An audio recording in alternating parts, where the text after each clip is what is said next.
বর্ষার আর বৃষ্টিমুখর দিনে খাওয়ার পাতে যদি এরকম গরম গরম খিচুড়ি পাওয়া যায়, মনটা তো আনন্দে ভরে যায়, খিদেটাও কিন্তু একটু বেশিই বেড়ে যায়। আজকে আমি বর্ষার স্পেশাল একটা খিচুড়ি করে দেখাবো। এর আগে আমি একবার ভোগের খিচুড়ি রান্না করে দেখিয়েছিলাম, আর সেটায় আপনাদের প্রচুর ভালোবাসা পেয়েছি। আজকের খিচুড়িটা একটু অন্য প্রসেসে রান্না করব, তাই ভিডিওটা স্কিপ না করে দেখার অনুরোধ রইল। তাহলে চলুন দেখে নিই আজকের রেসিপি। বর্ষার খিচুড়ির জন্য সবার প্রথমে আমি নিয়ে নেব এখানে হাফ কাপ মসুর ডাল, অর্থাৎ 100 গ্রাম মসুর ডাল। সঙ্গে নিয়ে নেব হাফ কাপ মুগ ডাল, এখানে আমি সোনা মুগ ডাল নিয়েছি। এরই সঙ্গে দিয়ে দেবো 1 কাপ অর্থাৎ 200 গ্রাম বাসমতি চাল। বাসমতি চালের বদলে আপনারা এখানে গোবিন্দভোগ চালও ব্যবহার করতে পারেন। আর যদি নিরামিষ খিচুড়ি খেতে চান তাহলে মসুর ডালের জায়গায় টোটাল মুগ ডাল ব্যবহার করতে পারেন। চাল আর ডালটা একসঙ্গে আমি ভালো করে 2 থেকে 3 বার জল পাল্টে ধুয়ে নেব।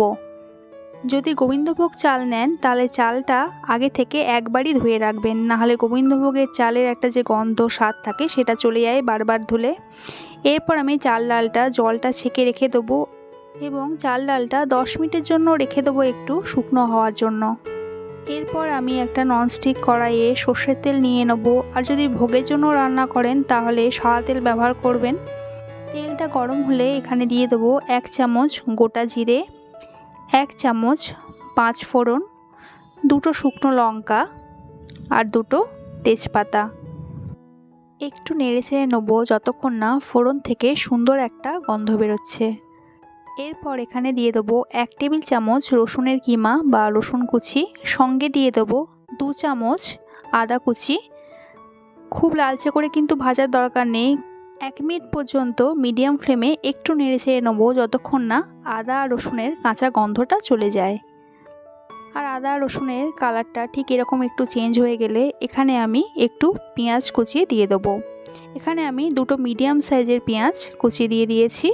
পেঁয়াজটা যাতে তাড়াতাড়ি কুক হয়ে যায় সেই জন্য এখানে আমি অল্প একটু নুন দিয়ে দেবো, এই হাফ চামচ মতন। এটা যদি সম্পূর্ণ নিরামিষ খিচুড়ি খান তাহলে পেঁয়াজ রসুনটা বাদ দেবেন আর মসুর ডালের জায়গায় মুগ ডাল ব্যবহার করবেন। আর পেঁয়াজের কালারটা একটু গোলাপি মতন হয়ে গেলে গ্যাসের ফ্লেমটা একদম লোতে রেখে এখানে দিয়ে দেবো হলুদ গুঁড়ো। এখানে আমি 3 চামচ হলুদ গুঁড়ো দিয়েছি। যদি কাশ্মীরি লঙ্কার গুঁড়ো বা লঙ্কার গুঁড়ো দেন তাহলে 2 চামচ হলুদ গুঁড়ো আর 1 চামচ লঙ্কার গুঁড়ো দিয়ে দেবেন। হলুদের কাঁচা গন্ধটা চলে না যাওয়া পর্যন্ত একটু নেড়ে ছেড়ে নেবো এবং তারপর এখানে দিয়ে দেবো হাফ কাপ মতন নারকেল কোড়া। আমি এখানে ফ্রেশ নারকেল কোড়া ব্যবহার করেছি। আপনাদের কাছে যদি ফ্রেশ নারকেল কোড়া না থাকে তাহলে বাজার চলতি ড্রাই কোকোনাট পাউডারও দিতে পারেন। নারকেল কোড়া দিলে খিচুড়ির একটা আলাদাই ফ্লেভার পাওয়া যায়, তাই চেষ্টা করবেন নারকেলটা দেওয়ার। নারকেলটা একটু ভাজা ভাজা মতন হয়ে গেলে এখানে আগে থেকে ধুয়ে রাখা চাল ডালটা দিয়ে দেবো। লো টু মিডিয়াম ফ্লেমে চাল ডালটা খুব ভালো করে কিন্তু নেড়ে নিতে হবে, যাতে সব উপকরণগুলো চাল ডালের সাথে ভালো করে মিশে যায় আর ডালের যে একটা কাঁচা মতন গন্ধ থাকে না সেটাও চলে যায়। মিডিয়াম ফ্লেমে 2 থেকে 2.5 মিনিট মতন চাল ডালটা একটু ভালো করে ভেজে নেব। চাল আর ডালটা এরকম যদি একটু ভেজে নেওয়া যায় তাহলে খিচুড়ির টেস্টটা কিন্তু খুব ভালো হয়। এরপর এখানে পরিমাণ মতন জল দিয়ে দেবো। জলটা আপনারা বুঝে দেবেন, যদি খিচুড়ি খুব ঘন খান তাহলে জলটা একটু কম দেবেন, আর যদি পাতলা খিচুড়ি খান তাহলে জলটা একটু বেশি দেবেন। এরপর ঢাকা দিয়ে দেবো 8 থেকে 10 মিনিটের জন্য, আর গ্যাসের ফ্লেমটা এই সময় হাইতে রাখবেন। 10 মিনিট বাদে ঢাকনাটা খুলে নেব আর একবার চাল ডালটা ভালো করে নেড়ে চেড়ে নেবো। আর দেখবেন এই সময় চালটা কিন্তু প্রায় 50% কুক হয়ে গেছে। বাসমতি চাল বলুন আর গোবিন্দভোগ চাল বলুন, এগুলো সেদ্ধ হতে কিন্তু খুব একটা বেশি সময় লাগে না। এই সময় দিয়ে দেবো স্বাদ মতো নুন, সঙ্গে দিয়ে দেবো একটা বড় সাইজের টমেটো কেটে, আর দেবো 3 থেকে 4টে কাঁচা লঙ্কা একটু চিড়ে। টমেটোটা আগে দেবেন না, আগে দিলে কি হয় চাল ডালটা সেদ্ধ হতে চায় না, তাই এই স্টেজেই কিন্তু টমেটোটা দিতে হবে। এই সময় কিন্তু আর ঢাকা দেবো না, মিডিয়াম ফ্লেমে রেখে আরও 10 মিনিট রেখে দেবো।